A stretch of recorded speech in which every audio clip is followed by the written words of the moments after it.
Flu ആണ് സാധാരണ ജലദോഷപ്പനി എന്ന് പറഞ്ഞാൽ ഏറ്റവും കൂടുതലായിട്ട് കുട്ടികൾക്ക് പകരുന്നത്. കാരണം അടുത്തിരിക്കുന്ന ഒരു ചെറിയ ക്ലാസ് റൂമിൽ 10, 40, 50 കുട്ടികളുണ്ടാവും. അപ്പോൾ അവിടുന്ന് തുമ്പുമ്പോഴും ചുമയ്ക്കുമ്പോഴൊക്കെ സംസാരിക്കുമ്പോഴൊക്കെ പെട്ടെന്ന് ഈ വൈറസ് മറ്റുള്ള കുട്ടികൾക്ക് വരാനുള്ള സാധ്യതയുണ്ട്. അതുകൊണ്ട് തന്നെ കുട്ടികളെപ്പോഴും ഇങ്ങനെ അസുഖങ്ങളുണ്ടെങ്കിൽ പ്രത്യേകിച്ച് ആ വൈറസ് അല്ലെങ്കിൽ ആ ഫ്ലൂ ഉള്ള കുട്ടികൾ മാസ്ക് ധരിച്ചിട്ട് വരാവൂ എന്നുള്ള നിബന്ധന എന്തായാലും സ്കൂൾ അധികൃതർ കൊണ്ടുവരണം. വൈറസ് രോഗങ്ങളും ബാക്ടീരിയ രോഗങ്ങളും പറഞ്ഞു, ഇവ രണ്ടും തമ്മിലുള്ള വ്യത്യാസങ്ങൾ, രണ്ടും രോഗം പരത്തുന്ന രണ്ട് അണുക്കളാണ്.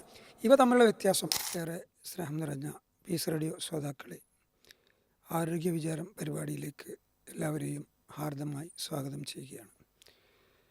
ഇന്നത്തെ ആരോഗ്യ വിചാരം പരിപാടിയിൽ മഴക്കാലത്ത് കുട്ടികളുമായി ബന്ധപ്പെട്ടുണ്ടാകുന്ന അസുഖങ്ങളും അതുമായി ബന്ധപ്പെട്ട ഏതാനും കാര്യങ്ങളും ചർച്ച ചെയ്യാനാണ് ഉദ്ദേശിക്കുന്നത്.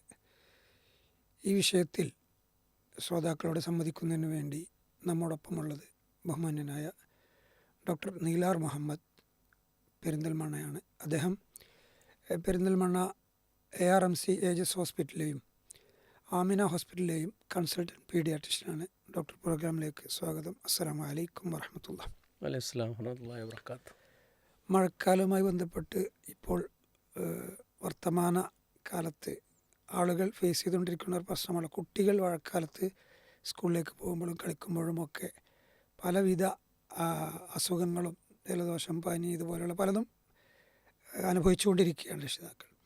പീസ് റേഡിയോ ശ്രോതാക്കൾക്ക് വേണ്ടി നമുക്ക് ഇത് ചർച്ച ചെയ്യുമ്പോൾ മഴക്കാലത്ത് സാധാരണയായി ഒരു ഡോക്ടർ എന്ന നിലയ്ക്ക് നിങ്ങളടുത്ത് വരുന്ന കൂടുതൽ കേസുകൾ കുട്ടികളുമായി ബന്ധപ്പെട്ട് ഏതൊക്കെയാണ് ഒന്ന് തുടങ്ങാം.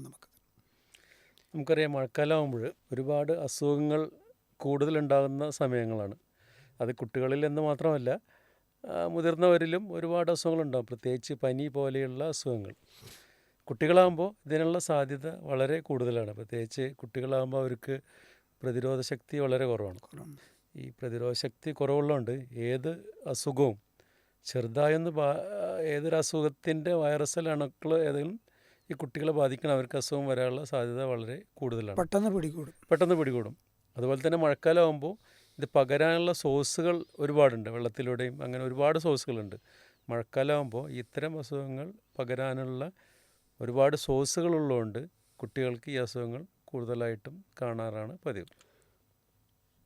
മഴക്കാലത്ത് ഇങ്ങനെ രോഗങ്ങൾ വർദ്ധിക്കാൻ പ്രത്യേകിച്ച് കാരണങ്ങൾ, സോഴ്സുകൾ പറഞ്ഞല്ലോ. അതെ, അത് സാധാരണഗതിയിൽ കുട്ടികൾ ഇപ്പോൾ സ്കൂളിൽ പോകുമ്പോഴും അല്ലെങ്കിൽ കളിക്കുമ്പോഴും ഒക്കെ വെള്ളം എന്നതാണല്ലോ പ്രശ്നം. വെള്ളം അത്യാവശ്യമാണ് താനും. പക്ഷേ ഈ രോഗം എങ്ങനെ പകരുന്നു? ചളി വെള്ളത്തിൽ നിന്നാണോ അല്ലെങ്കിൽ മറ്റ് ഏതൊക്കെ രൂപത്തിൽ ഈ വെള്ളം വഴിക്ക് ഇവർക്ക് രോഗം പകരാം? നമുക്കറിയാം, മഴക്കാലത്താണ് ഏറ്റവും കൂടുതൽ ഈ ഇത്തരം അസുഖങ്ങൾ കാണുന്നത്. ഇത്തരം പകർച്ചവ്യാധികളാണ് ഒരുവിധം എല്ലാ അസുഖങ്ങളും ഈ മഴക്കാലത്ത് ഉണ്ടാകുന്നത്. മഴക്കാലത്ത് പല അസുഖങ്ങളും പകരുന്നത് ഒന്നല്ലെങ്കിൽ വെള്ളത്തിലൂടെ ആയിരിക്കാം, അല്ലെങ്കിൽ വായുവിലൂടെ ആയിരിക്കാം, അല്ലെങ്കിൽ വേറെ ഏതെങ്കിലും വെക്ടേഴ്സ് ഉണ്ടാകും. ഉദാഹരണത്തിന് കൊതുക് അതുപോലെയുള്ള ജീവികളിലൂടെ അല്ലെങ്കിൽ എലി എന്ന ജീവികളുടെയും ഈ അസുഖങ്ങൾ പകരാൻ സാധ്യതയുണ്ട്. ഏറ്റവും കൂടുതലായിട്ട് കാണുന്നത് മഴക്കാലത്ത് ഉണ്ടാകുന്നത് എയർബോൺ ഡിസീസസ് ആണ്. അതായത് വായുവിലൂടെ പകരുന്ന ഏറ്റവും കൂടുതലായിട്ട് കാണുന്ന ഫ്ലൂ നമുക്കറിയാം, സാധാരണ ജലദോഷപ്പനി എന്ന് പറയും. ഫ്ലൂ വൈറസാണ് അത് ഉണ്ടാക്കുന്നത്. ഇൻഫ്ലുവൻസ വൈറസും ഫ്ലൂ വൈറസാണ് ഇത്തരം അസുഖങ്ങൾ ഉണ്ടാകുന്നത്. ഏറ്റവും കൂടുതലായിട്ട് കാണുന്ന ഇത്തരം വൈറൽ അസുഖങ്ങളാണ് മഴക്കാലത്തുണ്ടാകുന്നത്. പ്രത്യേകിച്ച് ഇത് പകരുന്നത് ഒരാളിൽ നിന്നും ഒരു കുട്ടിയിൽ നിന്നും വേറെ കുട്ടിയിലോട്ട് പകരുന്നത്. പ്രത്യേകിച്ച് ഈ ക്ലാസ് റൂമിലൊക്കെ ഉണ്ടാകുമ്പോൾ ഒരുപാട് കുട്ടികൾ ഒരുമിച്ചിരിക്കുന്ന ക്ലാസ് റൂമാണ്, 10, 30, 50 പേരൊക്കെ ഒരുമിച്ചിരിക്കുമ്പോൾ അതിലേതെങ്കിലും ഒരു കുട്ടിക്ക് ഇത്തരം ഒരു ഫ്ലൂ വൈറസ് ഇൻഫെക്ഷൻ ഉണ്ടായ ബാക്കിയുള്ള കുട്ടികൾക്ക് ഉണ്ടാകാനുള്ള സാധ്യത വളരെ കൂടുതലാണ്. അതുകൊണ്ട് തന്നെയാണ് ഒരു കുട്ടിക്ക് ഉണ്ടായാൽ മറ്റു കുട്ടികൾക്കും ഇത്തരം പനികൾ വരാനും ഏറ്റവും വേഗത്തിൽ ഇത്തരം ഫ്ലൂ വൈറസ് ഇൻഫെക്ഷൻസ് ഉണ്ടാവാനും ഈ ഇൻഫ്ലുവൻസ വൈറസ് ഇൻഫെക്ഷൻ ഉണ്ടാവാനും ഈ ഫ്ലൂ ഉണ്ടാവാനും സാധ്യത കൂടുന്നത്. അതോടൊപ്പം തന്നെ രണ്ടാമതായിട്ട് പ്രധാനമായിട്ടുണ്ടാവുന്ന ഈ പകർച്ച ഉണ്ടാകുന്ന അസുഖം വെള്ളത്തിലൂടെയാണ്. നമുക്കിവിടെ വെള്ളത്തിലൂടെ പകരുന്ന ഒരുപാട് അസുഖങ്ങളുണ്ട്. പ്രധാനമായിട്ട് നമ്മൾ ഈ മഴക്കാലത്ത് കാണാൻ ഏറ്റവും കോമൺ ആയിട്ട് കാണുന്ന ഒരു അസുഖമാണ് നമ്മുടെ ഈ വൈറൽ ഹെപ്പറ്റൈറ്റിസ് എന്ന് പറഞ്ഞത്, മഞ്ഞപ്പിത്തം. നമുക്കറിയാം, അത് പകരുന്നത് വെള്ളത്തിലൂടെയാണ്. ഇപ്പോൾ വെള്ളത്തിലൂടെ പകരുന്നത് നമ്മളെ ഈ മഞ്ഞപ്പിത്തം ഉണ്ടായ ഒരു വ്യക്തിയുടെ മൂത്രത്തിലൂടെ അല്ലെങ്കിൽ മലത്തിലൂടെയാണ് ഈ വൈറസ് പുറത്തോട്ട് വരുന്നത്. ഈ വൈറസ് അല്ലെങ്കിൽ ഈ മലം ഏതെങ്കിലും വെള്ളം സോഴ്സ് ആയിട്ട് അതുമായിട്ട് ബന്ധപ്പെടും. ശുദ്ധമല്ലാത്ത വെള്ളം, അതെ, പ്രത്യേകിച്ച് കിണറ്റിൽ നിന്ന് ഉപയോഗിക്കുന്ന ഇത്തരം വെള്ളത്തിലൊക്കെ ചിലപ്പോൾ ഇതിൻ്റെ വൈറസൊക്കെ ഉണ്ടാകാൻ സാധ്യതയുണ്ട്. കാരണം മഴ പോകുമ്പോൾ പല ഭാഗത്തു നിന്നും ഒലിച്ചു വരുന്ന വെള്ളങ്ങളൊക്കെ ഈ കിണറ്റിലേക്ക് വരും. അങ്ങനെ പല കാരണങ്ങൾ കൊണ്ടും ഇത് ഈ കണ്ടാമിനേറ്റഡ് ആയിട്ടുള്ള വെള്ളം വന്നിട്ട് ഇത് കുടിച്ചിട്ട് ഉണ്ടാകുന്ന കൊണ്ടാണ് നമ്മൾ ഹെപ്പറ്റൈറ്റിസ് ഉണ്ടാകുന്നത്. അതുകൊണ്ട് തന്നെ ചിലപ്പോൾ ഒരു ഏരിയയിൽ ഒരു കിണറ്റിൽ നിന്ന് ഉപയോഗിക്കുന്ന എല്ലാവർക്കും ഈ ഹെപ്പറ്റൈറ്റിസ് വരാനുള്ള സാധ്യത കൂടുതലാണ്. അങ്ങനെയാണെങ്കിൽ ഈ വെള്ളം, തിളപ്പിച്ച വെള്ളം ഉപയോഗിക്കുന്നതുമായി ബന്ധപ്പെട്ട് എന്താണ്? അതെ, നമ്മൾ കുട്ടികളോട് പറയേണ്ട ഏറ്റവും വലിയ കാര്യം എന്ന് വെച്ചാൽ അവർ എപ്പോഴും, പ്രത്യേകിച്ച് മഴക്കാലങ്ങളിൽ, തിളപ്പിച്ചാറിയ വെള്ളം മാത്രമേ ഉപയോഗിക്കാൻ പറ്റുള്ളൂ. സ്കൂളിൽ പോകുമ്പോഴും അവർ കൊണ്ടുപോകുന്ന വെള്ളം തിളപ്പിച്ചാറിയ വെള്ളമായിരിക്കണം. കാരണം നമുക്കറിയില്ല അതിൽ ചെറിയ കണ്ടാമിനേഷൻ ഉണ്ട് എന്നുള്ളത് നമുക്ക് പറയാൻ പറ്റില്ല. അതുകൊണ്ട് കുട്ടികൾ ഉപയോഗിക്കുന്ന വെള്ളം എപ്പോഴും തിളപ്പിച്ചാറിയ വെള്ളം മാത്രമേ കൊടുക്കാൻ പാടുള്ളൂ കുട്ടികൾക്ക്. വീട്ടിൽ നിന്ന് തിളപ്പിച്ചാറിയ വെള്ളം വാട്ടർ ബോട്ടിൽ കൊടുത്തു വിടലാണ് കൂടുതൽ സേഫ്. അതാണ്. അതോടൊപ്പം തന്നെ പിന്നെ രണ്ടാമതായിട്ടുണ്ടാവുന്ന വെള്ളത്തിലൂടെ പകരുന്ന മറ്റൊരു അസുഖമാണ് നമുക്കറിയാം ഡയറിയ എന്നുള്ള, അല്ലെങ്കിൽ വയറിളക്കം, ഛർദി കുട്ടികൾക്ക്.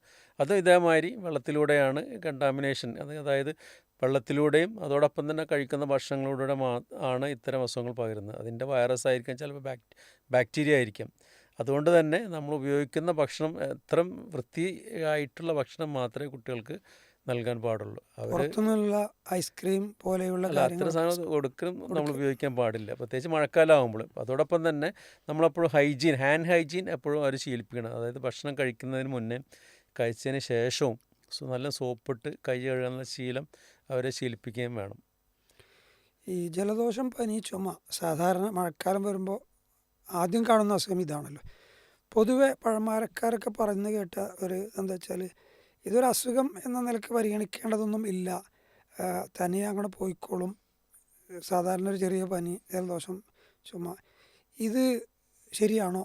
അതോ ഇങ്ങനെ ഡോക്ടറെ പെട്ടെന്ന് കാണുമ്പോൾ, ഈ രോഗത്തിൻ്റെ ലക്ഷണങ്ങൾ കാണുമ്പോൾ തന്നെ ഡോക്ടറെ കാണേണ്ടതുണ്ടോ? അതോ 1-2 ദിവസം വെയിറ്റ് ചെയ്യേണ്ടതുണ്ടോ? എന്താണ് PCOD ശ്രോതാക്കൾക്ക് വേണ്ടി ഇതുമായി ബന്ധപ്പെട്ട് കൊടുക്കാനുള്ള നിർദ്ദേശം? ഞാൻ നേരത്തെ പറഞ്ഞല്ലോ, ഏറ്റവും കൂടുതലായിട്ട് നമ്മൾ കാണുന്ന ഈ വൈറൽ ഫീവറാണത്. വൈറൽ ഫീവർ എന്ന് പറഞ്ഞാൽ യൂഷ്വലി വൈറസ് ഉണ്ടാക്കുന്ന ഒരു അസുഖമാണ്. വൈറസിന് സ്പെസിഫിക് ആയിട്ടുള്ള ഒരു ആൻറ്റിവൈറൽ ട്രീറ്റ്മെൻറ്റ് നമുക്കില്ലത്. കോമൺ ആയിട്ട് എല്ലാത്തിനും ഉപയോഗിക്കുന്ന ആൻറ്റിവൈറൽ ഡ്രഗ്സ് ഉണ്ട്. പക്ഷേ ചില അസുഖങ്ങൾ ചിലപ്പോൾ ഇത്തരം വൈറൽ ഫീവറൊക്കെ ചിലപ്പോൾ 2-3 ദിവസം കഴിഞ്ഞ് തന്നെ മാറിപ്പോകാനും സാധ്യതയുണ്ട്. അതുകൊണ്ട് നമ്മൾ സാധാരണ വീട്ടിലുണ്ടാക്കുന്ന ഔഷധങ്ങളും അതോടൊപ്പം തന്നെ പാരസെറ്റമോളൊക്കെ കഴിച്ച് ചിലപ്പോൾ മാറിപ്പോകാൻ സാധ്യതയുണ്ട്. പക്ഷേ നമ്മൾ ഒരിക്കലും അത് 2-3 ദിവസം കഴിഞ്ഞിട്ടും പനി മാറുന്നതിൽ ഒരിക്കലും വെച്ചിരിക്കരുത്. കാരണം ഇത്തരം അസുഖങ്ങൾ വേറെ ചില കോംപ്ലിക്കേറ്റഡ് അസുഖങ്ങളുടെ ഒരു രൂപഭേദം മാത്രം ചിലപ്പോൾ ആയിരിക്കാം. ചിലപ്പോൾ ഇത് 2-3 ദിവസം കൊണ്ട് കുറയാൻ സാധ്യതയുണ്ട്. അതല്ലെങ്കിൽ മറ്റൊരു വിധത്തിലുള്ള അസുഖങ്ങളുണ്ട്, പ്രത്യേകിച്ച് ഡെങ്കി അതേപോലുള്ള അസുഖങ്ങളൊക്കെ ഇതേപോലെ തന്നെ പ്രസൻറ്റേഷൻ. കാരണം ഒരുവിധം പനികളുടെ പ്രസൻറ്റേഷൻസൊക്കെ ഇതേപോലെ ജലദോഷവും പനിയും ബോഡി ഏക്കും ഒക്കെ ആയിട്ടായിരിക്കും. അപ്പോൾ 1 അല്ലെങ്കിൽ മാക്സിമം 2 ദിവസത്തിനകം മാറുന്നില്ലെങ്കിൽ എത്രയും പെട്ടെന്ന് ഡോക്ടറെ കാണിക്കലായിരിക്കും നല്ലത്, പ്രത്യേകിച്ച് കുട്ടികളുടെ കാര്യമാകുമ്പോൾ. സംസാരത്തിനിടയിൽ വൈറസ് രോഗങ്ങളും ബാക്ടീരിയ രോഗങ്ങളും പറഞ്ഞു. ഇവ രണ്ടും തമ്മിലുള്ള വ്യത്യാസങ്ങൾ, രണ്ടും രോഗം പരത്തുന്ന 2 അണുക്കളാണ്. ഇവ തമ്മിലുള്ള വ്യത്യാസം നമുക്കറിയാം. നമ്മൾ ഈ അണുക്കൾ എന്ന് പറഞ്ഞാൽ ബാക്ടീരിയ ഉണ്ട്, വൈറസ് ഉണ്ട്, ഫംഗസ് ഉണ്ട്, അതേ പ്രോട്ടോസോ ഉണ്ട്, അതേമാതിരി ഒരുപാട് അണുക്കളുണ്ട്. അതിന് ഏറ്റവും കൂടുതൽ അണുക്കൾ നമുക്ക് ബാക്ടീരിയൽ ഇൻഫെക്ഷനാണ്. നമുക്ക് ആൻറ്റിബയോട്ടിക്സ് ഒക്കെ ഉപയോഗിക്കുന്ന ഇത്തരം ബാക്ടീരിയൽ ഇൻഫെക്ഷന് വേണ്ടിയിട്ടാണ്. നമ്മൾ കോമൺ ആയിട്ട് കാണുന്ന ബാക്ടീരിയൽ ഇൻഫെക്ഷൻസാണ് നമ്മൾ കാണുന്നത്.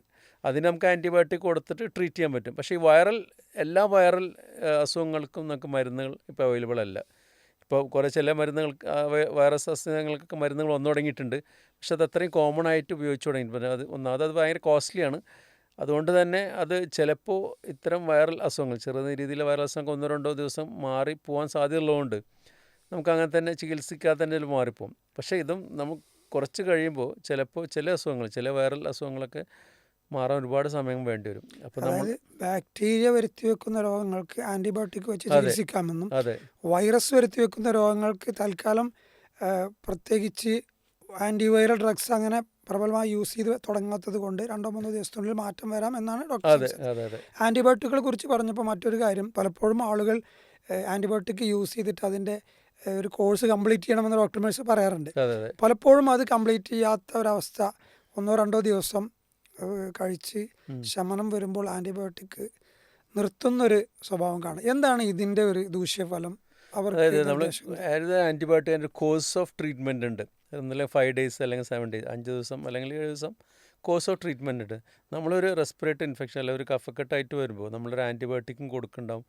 അതോടൊപ്പം തന്നെ പാരസ്റ്റമോളും കൊടുക്കും. മിക്കവാറും നമ്മൾ പാരസ്റ്റമോൾ കൊടുക്കുമ്പോൾ 2 ദിവസം കഴിയുമ്പോൾ ഈ അണുബാധ കുറയുമ്പോൾ പനി കുറയും. പനി കുറഞ്ഞാലും പക്ഷേ ഉള്ളിലുള്ള അണുബാധ മുഴുവനായിട്ട് പോയിട്ടുണ്ടാവില്ല, രോഗാണു ശരിക്കും നശിച്ചിട്ടുണ്ടാവില്ല. പക്ഷെ നമ്മൾ കൊടുക്കുന്ന പാരസ്റ്റമോളിൻ്റെ എഫക്റ്റ് കൊണ്ട് പനി കുറയുന്നുണ്ട്, പക്ഷേ ശരീരത്തിലുള്ള രോഗാണു മുഴുവനായിട്ട് നശിച്ചിട്ടുണ്ടാവില്ല. പക്ഷേ എന്ത് ചെയ്യും, പല രോഗികളും 2 ദിവസം ആൻറ്റിബയോട്ടിക് കൊടുത്തിട്ട് അസുഖം മാറിയെന്ന് തോന്നുമ്പോൾ അത് ആ ആൻറ്റിബയോട്ടിക് നിർത്തുന്നത്. പക്ഷെ എന്താണെന്ന് വെച്ചാൽ ഇതുകൊണ്ട് ഇങ്ങനെ റിപ്പീറ്റഡ് ആയിട്ട് ഇങ്ങനെ 2-3 പ്രാവശ്യം ഇതേമാതിരി നമ്മൾ കോഴ്സ് കംപ്ലീറ്റ് ചെയ്യാതെ മരുന്നുകൾ കൊടുത്തു കഴിഞ്ഞാൽ ആൻറ്റിബയോട്ടിക് റെസിസ്റ്റൻസ് എന്ന് പറഞ്ഞിട്ടൊരു കാര്യം പോയി. ബാക്ടീരിയ ഇതിനെതിരെ മരുന്നിനെതിരെ പ്രതിരോധ ശക്തി, കാരണം കുറേ ആ ബാക്ടീരിയ വീക്കായിട്ടുണ്ട്, പക്ഷെ അത് മുഴുവൻ നശിച്ചു പോയിട്ടില്ല.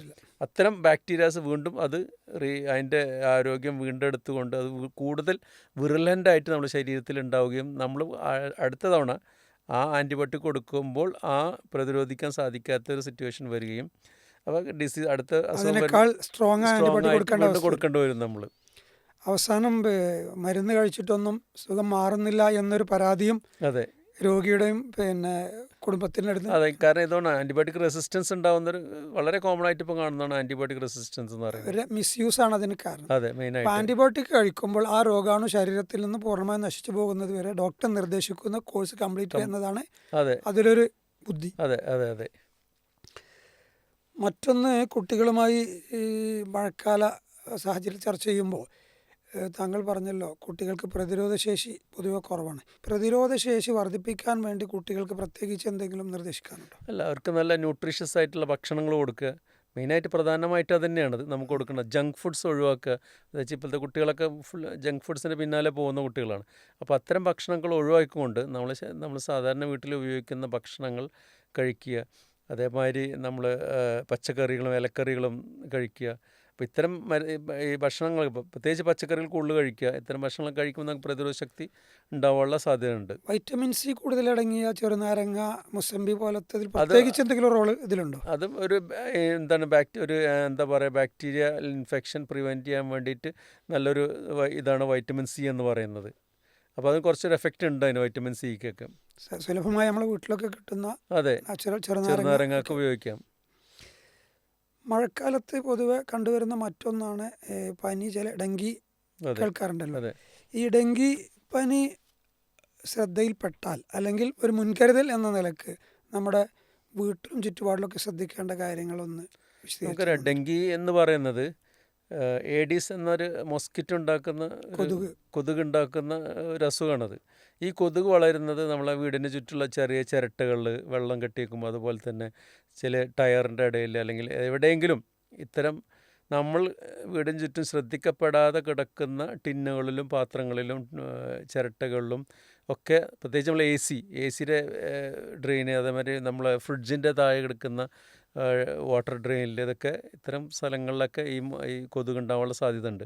പ്രത്യേകിച്ച് മഴക്കാലത്താണ് ഈ അസുഖങ്ങളൊക്കെ കൂടുതലുണ്ടാകുന്നത്. അപ്പോൾ അതുകൊണ്ട് തന്നെ ഈ കൊതുക് ഉണ്ടാവാതിരിക്കാനുള്ള എല്ലാ മാർഗ്ഗങ്ങളും നമ്മൾ സ്വീകരിക്കണം. കാരണം നമ്മൾ വീടും പരിസരമൊക്കെ വൃത്തിയായി സൂക്ഷിക്കണം. ഇതേമാതിരി ചിരട്ടകളോ അല്ലെങ്കിൽ വല്ലതൊക്കെ ഉണ്ടെങ്കിൽ വെള്ളം കളഞ്ഞ് നമ്മളൊക്കെ വൃത്തിയായി നോക്കണം, കമഴ്ത്തി വെക്കണം.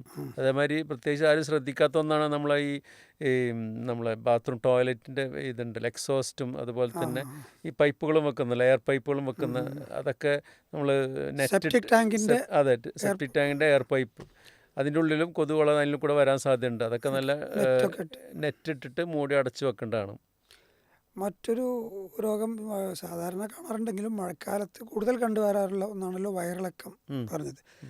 വയറിളക്കം കുട്ടികൾ ഉണ്ടാവാനുള്ള പ്രത്യേക കാരണങ്ങൾ എന്തെങ്കിലും ശ്രദ്ധയിൽ? വയറിളക്കം ഒരുപാട് കാരണങ്ങളുണ്ട്. അത് ഞാൻ നേരത്തെ പറഞ്ഞു, അത് ചിലപ്പോൾ ബാക്ടീരിയൽ ഇൻഫെക്ഷൻ ആയിരിക്കാം, വൈറലായിരിക്കാം. അപ്പോൾ ഇത് മെയിനായിട്ടുണ്ടാകുന്ന ചെറിയ കുട്ടികളൊക്കെ ഉണ്ടാകുന്ന മെയിനായിട്ടുണ്ടാകുന്ന വൈറൽ ഇൻഫെക്ഷൻസാണ്. പ്രത്യേകിച്ച് അവർ കഴിക്കുന്ന ഭക്ഷണങ്ങളിലൂടെ നേരത്തെ പകർച്ചവ്യാധിയായിട്ട് വരുന്ന ഒരു അസുഖമാണ് ഈ വയറിളക്കം എന്ന് പറഞ്ഞത്. അതോടൊപ്പം തന്നെ ഇപ്പോൾ നമുക്കറിയാം ഈ അടുത്ത കാലത്ത് നമ്മൾ കേട്ടത് ഷിഗല്ല എന്ന് പറഞ്ഞിട്ട് അസുഖം നമ്മുടെ മലപ്പുറത്തും 1-2 ഡെത്തൊക്കെ ഉണ്ടായിട്ടുണ്ട്. ഷിഗല്ല എന്ന് പറയും. ഇതൊരു ബാക്ടീരിയൽ ഇൻഫെക്ഷനാണ്. പ്രത്യേകിച്ച് എല്ലാ പ്രായക്കാരിലും ഉണ്ടാവുന്ന ഒരു വയറിളക്കം അസുഖമാണ് ഷിഗല്ല എന്ന് പറഞ്ഞത്. അത് സാധാരണയായിട്ട് വയറിളക്കത്തോടൊപ്പം തന്നെ ചിലപ്പോൾ മലത്തിൽ രക്തം കഫം ഒക്കെ ഇങ്ങനെ പോയിക്കൊണ്ടിരിക്കും. ഇപ്പോൾ ശരീരവേദന ഉണ്ടാവും, പെട്ടെന്ന് നിർജ്ജലീകരണം ഉണ്ടാവും, ഡീഹൈഡ്രേഷൻ ഉണ്ടാവും. അങ്ങനെ പെട്ടെന്ന് മരണം ഉണ്ടാവാനുള്ള സാധ്യതയുള്ള അതാണ് ഷിഗല്ല എന്ന് പറയുന്നത്, ഷിഗല്ലോസിസ് എന്ന് പറയുന്നത്. അപ്പോൾ അതിന് കൃത്യമായ സമയത്ത് തന്നെ നമ്മൾ വേണ്ട ചികിത്സ എടുക്കാൻ നിർബന്ധമാണത്.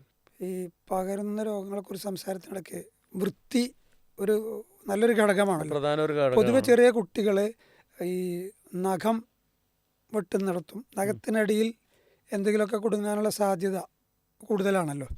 അതുകൊണ്ട് തന്നെ രക്ഷിതാക്കൾ ആ വിഷയത്തിൽ, പ്രത്യേകിച്ച് ചിലരൊക്കെ നഖം നീട്ടി വളർത്തുന്ന ഒരു സ്വഭാവവും ഒക്കെ ഉണ്ടല്ലോ. അപ്പോൾ രക്ഷിതാക്കൾക്ക് കുട്ടികളുടെ ഇതുമായി ബന്ധപ്പെട്ട് ചില കുട്ടികൾ ചെറുപ്പത്തിൽ പൊതുവെ സ്വീറ്റ്സിനോട്, മിഠായി മധുരപലഹാരങ്ങളോട് കൂടുതൽ ഒരു താല്പര്യം ഉണ്ടാവുമല്ലോ.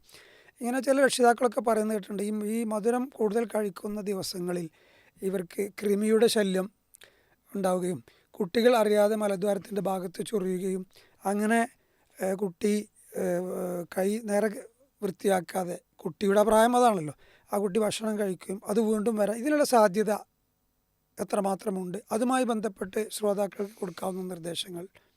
ഇതൊരു സൈക്കിളാണ്. നമ്മൾ ഈ വരാന്ന് പറഞ്ഞത് നമുക്കറിയാം. ഇത് യൂഷ്വലി ഇത് പകരുന്നത് നമ്മളെ വിരലിൻ്റെ ഇടയിൽ കൂടെ അല്ലെങ്കിൽ ഭക്ഷണത്തിൽ കൂടെയാണ് നമ്മൾ ഈ വര പകരുന്നത്. പ്രത്യേകിച്ച് ചെറിയ കൃമി എന്ന് പറയുന്ന വൈറ്റ് കളറിൽ നൂല് പോലെയുള്ള വരകളുണ്ട്, അത് പിൻവം എന്ന് പറയും. അത് പകരുന്നത് നമ്മളെ ഭക്ഷണത്തിൽ കൂടെയും അതോടൊപ്പം തന്നെ ഈ പറഞ്ഞ നഖത്തിൻ്റെ ഇടയിൽ കൂടെയൊക്കെയാണ് ഈ പകരുന്നത്. അത് നമ്മൾ കൈ കഴുകാതെ, സോപ്പിട്ട് കഴുകാതെ, കൈ കഴുകാതെ ഭക്ഷണം കഴിക്കുമ്പോൾ ആ ഭക്ഷണത്തിൻ്റെ കൂടെ നമ്മളെ വായിൽക്ക് പോകുകയും അത് നമ്മുടെ ശരീരത്തിൽ ചെന്ന് കുടലിൽ ചെന്ന് അതിൻ്റെ മുട്ടകൾ വിരിഞ്ഞ് വീണ്ടും കൃമിയായിട്ട് പുറത്തേക്ക് വരും. അങ്ങനെ ഒരു സൈക്കിളാണത്. അതുകൊണ്ട് തന്നെ നമ്മൾ എപ്പോഴും കുട്ടികളുടെ നഖം വെട്ടിക്കൊടുക്കണം. കാരണം കുട്ടികൾ രാത്രി ചിലപ്പോൾ കുട്ടികൾ ചിലപ്പോൾ ഇത് ട്രൗസറൊന്നും ഇടാതെ ആയിരിക്കും കിടക്കുന്നത്. പക്ഷെ അവരറിയാതെ അങ്ങനെ ചൊറിയും. ആ പ്രത്യേകിച്ച് ഈ കൃമിയൊക്കെ പുറത്തേക്ക് വരുന്ന സമയം രാത്രിയാണ്. അതെന്താണ് ഈ രാത്രിയിലാണ് അതിൻ്റെ സൈക്കിൾ വരുന്നത്. രാത്രിയാണ് ഇത് കൃമി പുറത്തേക്ക് വരുന്നത്. നമ്മൾ മലദ്വാരത്തിലൂടെ പുറത്തേക്ക് വരും. പക്ഷെ അവിടെ ഇങ്ങനെ നടക്കുമ്പോൾ ഭയങ്കര ചൊറിച്ചിലായിരിക്കും. അപ്പോൾ സമയത്താണ് കുട്ടികൾ ചൊറിയുന്നത്. ഈ ചൊറിയുമ്പോൾ ഇതിൻ്റെ വിരലിൻ്റെ ഇടയിലും നഖത്തിൻ്റെ ഇടയിലൊക്കെ പോകും. മധുരവുമായി ബന്ധം, മധുരം കഴിക്കുന്നവരിൽ കൂടുതൽ അങ്ങനെ പറയുന്നുണ്ട്, അത് ശരിയാണ്? മധുരം അതിന് ചെറിയൊരു ഫാക്ട് മാത്രമേ ഉള്ളൂ. അത് കാരണം ഈ വേംസ് ഉണ്ടാവുന്നത് ഈ മധുരമൊക്കെ കഴിച്ചിട്ട് ആയിരിക്കും അതിൻ്റെ ലൈഫ് സൈക്കിൾ പൂർത്തിയാക്കുന്നത്. അപ്പോൾ അതുകൊണ്ട് തന്നെ ഇത് കൂടുതൽ നമ്മുടെ ശരീരത്തിൻ്റെ ഉള്ളിൽ അല്ലെങ്കിൽ കുടലിൻ്റെ ഉള്ളിൽ, വയറിൻ്റെ ഉള്ളിൽ കൂടുതൽ മുട്ടയിടാനുള്ള സാധ്യതയും കൂടുതലാണത്. സ്കൂളുകളിൽ നിന്ന് പകരാൻ സാധ്യതയുള്ള ഈ പറഞ്ഞ രോഗങ്ങളൊക്കെ സ്കൂളിൽ കുട്ടികളാണല്ലോ, അവിടെ രക്ഷിതാക്കളൊന്നും കൂടല്ലോ, അധ്യാപകർക്ക് ശ്രദ്ധിക്കാൻ പരിമിതികളുമുണ്ട്. അവിടെ കുട്ടികൾ പ്രത്യേകിച്ച് ശ്രദ്ധിക്കേണ്ട കാര്യങ്ങൾ എന്തെങ്കിലും? അല്ല, പ്രധാനമായിട്ടും കുട്ടികൾ ഉണ്ടാകുന്ന ഈ ഫ്ലൂ ആണ്. സാധാരണ ജലദോഷപ്പനി എന്ന് പറഞ്ഞാൽ ഏറ്റവും കൂടുതലായിട്ട് കുട്ടികൾക്ക് പകരുന്നത്. കാരണം അടുത്തിരിക്കുന്ന ഒരു ചെറിയ ക്ലാസ് റൂമിൽ 10, 40, 50 കുട്ടികളുണ്ടാവും.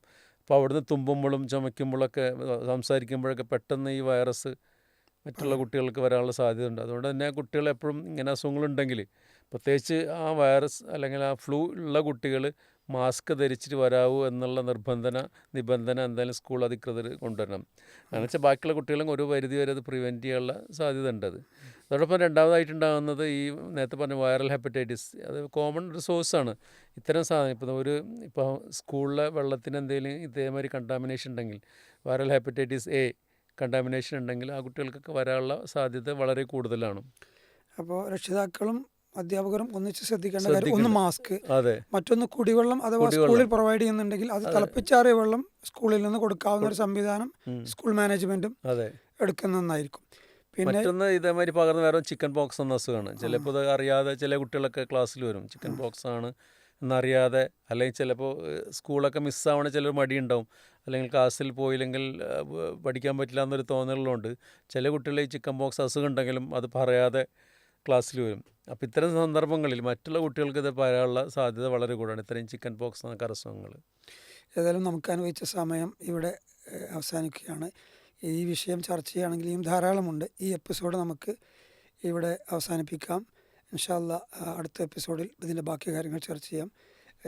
ഇന്ന് നമ്മുടെ ഈ കുട്ടികളുടെ മഴക്കാല രോഗങ്ങളുമായി ബന്ധപ്പെട്ട് സംസാരിച്ചത് ബഹുമാന്യനായ ഡോക്ടർ നീലാർ മുഹമ്മദാണ്. അദ്ദേഹത്തിന് പീസ് റേഡിയോയുടെ അഗൈതവമായ നന്ദി അറിയിക്കുകയാണ്. അസ്സലാമു അലൈക്കും വറഹ്മത്തുള്ളാഹി. വലൈക്കും സ്ലാം വറഹ്മത്തുള്ളാഹി.